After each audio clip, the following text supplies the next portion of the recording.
So a question I get asked a lot about is inside sales and like, what do you do with inside sales? Because some sports teams have just completely got rid of inside sales. If it wasn't for inside sales, I wouldn't be doing what I'm doing today. I wouldn't have had the career I did because that's where I got my start. I really got to learn the business. And at that time, it was really about making a bunch of calls and making a lot of phone calls and really getting to that bottom of the barrel leads where there's incremental opportunity. We need somebody to get to that.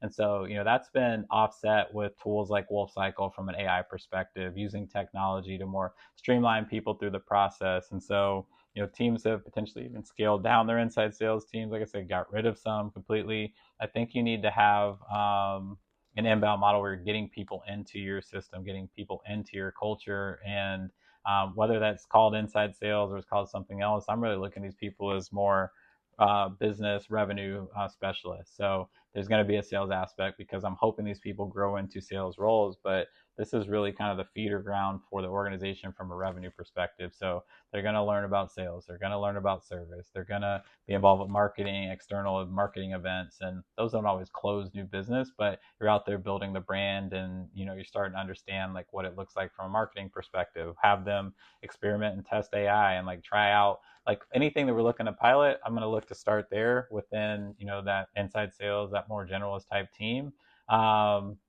Have them involved with ticket ops and understanding what that's like, so they can service people and help people through the process as they're looking to handle their accounts and digital ticketing and things like that. But the days of hiring a bunch of people, bringing them in, make them make 100 calls a day and see what sticks. I don't think that's realistic or sustainable anymore. And it's going to be less about quota attainment, but more about like this kind of apprenticeship type model where you're bringing future business revenue leaders into the organization and hoping they grow into sales. But they may go to analytics, they may go to marketing, ops, whatever it may be. But that's kind of the starting place and feeder ground for that. But if I need headcount, I'm hiring that as an account executive role or at the management level, or offsetting that with AI, not depending solely on the inside sales team to help me hit my revenue goals. There's a revenue aspect to it, but they're more our bench for future depth and opportunities. The other thing that comes up a lot is compensation. I actually did a post today, and someone commented that used to work in sports and out of sports now about how compensation needs to catch up if we want to keep people, and I agree with that. And one thing that I've seen, there's too much out of control in sports, and I've seen this really go out of whack, and in both ways, where people get overpaid in situations, people get underpaid in situations. So what I mean by that is, let's say we expected the team to perform okay, and they just blew out of the water, and like ticket sales went through the roof. Obviously great for the business, but if you set your comp plans and your commissions around, we thought the staff is going to get to this, and if you stretch, they get here, but really they landed here.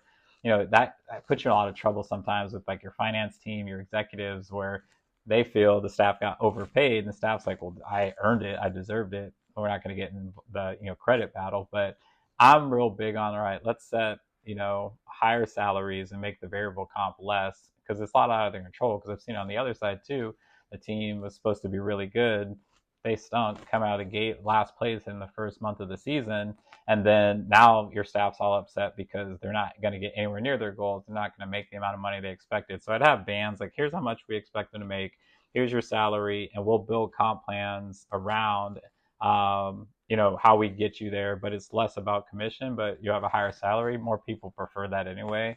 And if you're worried people are going to get complacent, then you just didn't hire the right people anyway. So you could put different bonuses around that drive the business that you need. Maybe you do more quarterly bonuses that you don't have to commit to anything, like right when comp plans are like, hey, we'll have this bonus pool of money every quarter. We're going to look at what's the opportunity for the business, and we're going to build our quarterly bonuses and plans around that. And then they know that they have this pool of money. If they perform what we need them to do in that quarter or this month, and they're going to get to the money and they get to the amount of commission and bonuses that they need to. But really, that just kind of stabilizes a little bit. It's less variable. It's a little more predictable. I think everyone would appreciate that. And then you're targeting people based on the business and not making people work towards a comp plan where the business that you built 10 months ago and the business needs this now, but like they're compensating commission towards doing something that's not going to help the business moving forward for the short term and the long term. But really trying to do that, really trying to take the credit battle out of things, and like, did this person earn the sale or not? Trust them, make sure you got the right people. If you're an executive, audit it to see if you're like, all right, well, let me see like what they're actually doing, and so you can feel validated. But trying to make people earn every single sale. Like, I hear this a lot in like the tech community of like, did sales earn that, or did the marketing outreach do that, or was something else that impacted to drive that sale? Let's just pay the people well, and like, who cares who gets the credit for it? Let's just make sure that we're getting to the revenue goals, and if the business is doing well, then everyone should be happy. So if you pay them well, you'll keep them. You'll keep them longer. And again, I don't think you just add more headcount. I think at the end of the day, you really look and assess like, all right, is there administrative work that needs to be done? Could we supplement that or offset that with, outsourcing some of those things, or using AI, using technology? Again, don't just overhire more salespeople and think that's going to solve the problem. Could we put those dollars in marketing because we need help on the strategic side, or to support our sales team more? Really looking at it holistically on what's the best path forward to get us to our goals. And then the last piece I'll touch on is like your career path and your career journey, because that's important for people.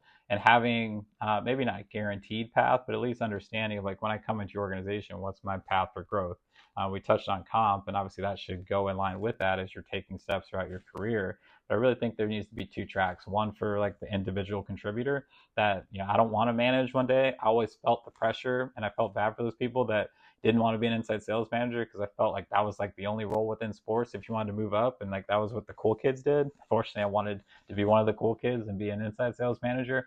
But there's also a lot of people that they just want to sell, they just want to make a lot of money and just want to take care of themselves. So there needs to be a path where they can grow with title and pay, and kind of map that out and line that for them. And then same for the leaders, like, how are you investing them? How are you developing them? People that want to get into actual like leadership type positions, and have a path there. But I think each step, whether it's yearly or every couple of years, like if you meet this criteria, to take the subjectivity out of like, I like this person more, I think this person earned it more, like literally map out like, hey, if you do these things, you're going to move to a senior title and you'll get this pay, you'll get to like a level 2 or whatever it may be, or you'll get a manager title. Just because you give someone a manager title doesn't mean that they actually have to manage people. I've seen people with director, VP titles, and like they don't have anyone really underneath them. Like they just continue to move up throughout their career. And so I think that's okay if you give them the title, there's validation for them and the pay that goes with that. So, but really mapping that out and like, here's your career path, it just gives something for people to shoot for on the way up, and a little more certainty in what's going on in their career, and predictability. And I think that helps keep people and retain people, which is a common theme that I talk through. There's so much turnover in sports. Like, there's a way to keep your people.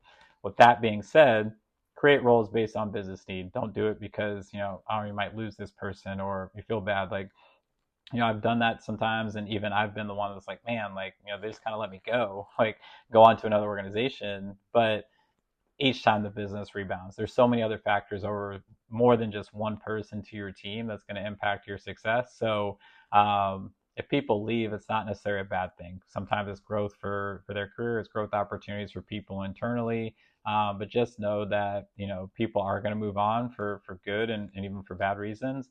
But if you're creating a role or specializing in a type of role, that needs to be for a business need, not we got to save this person from looking at other opportunities. That other opportunity may unlock them to go throughout their career. I thought my entire career I was going to work for the Arizona Diamondbacks and move my way up to the Arizona Diamondbacks. So the best thing that ever happened to me is I went to the Houston Astros, which led to me going to, or actually Arizona State, to the Astros, to the Marlins, that led me to doing what I'm doing now. So, the career, career paths will take the paths that they go. So in closing, I'm real big on building for what the future looks like, not what we've always done within sports or what we've done within business. Building for your business need, what makes sense in your market, not plug and play. Here's the model that goes in every single sports team. Like, really stopping and thinking like, what makes the most sense. So as you're crafting that out, like really thinking and looking through, like, all right, do we have the right people? Do we have the right number of people? Do we have too many people? Could we offset that with, other efficiencies, other outsourcing, other technology? But really thinking strategically, really thinking profitably. Your CFO will thank you, and like your executives will thank you for thinking for the business, not just within your department and your team. So in the next videos, I'm going to dive deeper into that strategy piece, that tech piece, that now that you have your alignment, you have, the market you're going after, you have your team built out, how do you make sure that you enable them? How do you make sure that you're setting them up for success so they can work more efficiently and effectively to achieve your goals and targets? So appreciate you all tuning in. I'll be back next week with another video.